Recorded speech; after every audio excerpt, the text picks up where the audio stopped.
মত প্রকাশ তো অনেক দূর হয়ে গেছে, এখন বেঁচে থাকার অধিকারের ব্যাপারে এসে গেছে। We have entered into an এরা অফ মার্ডার।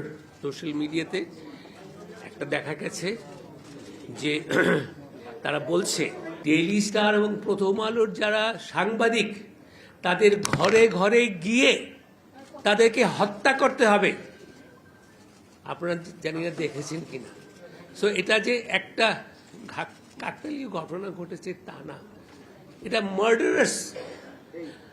আরেকটা কথা বলতে চাই, প্রথম দিনে আমি এটা অত সচেতন ছিলাম না। আমার প্রায় 25-26 জন সহকর্মী তারা ছাদে আটকে পড়েছিলেন। এখন যদি হতো যে যারা ডেইলি স্টারকে ঘৃণা করে তারা বলতো, এই সাংবাদিক তোদের সঙ্গে কোনো সম্পর্ক নাই, তোরা বেরিয়ে যা, আমরা বিল্ডিংয়ে আগুন লাগাবো।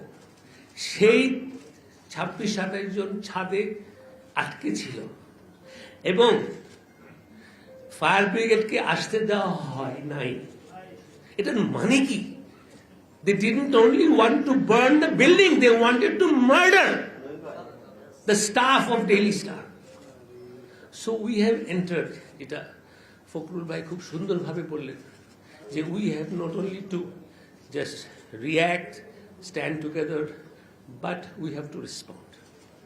We have entered into an era of murder. মত প্রকাশ তো অনেক দূর হয়ে গেছে, এখন বেঁচে থাকার অধিকারের ব্যাপারে এসে গেছে।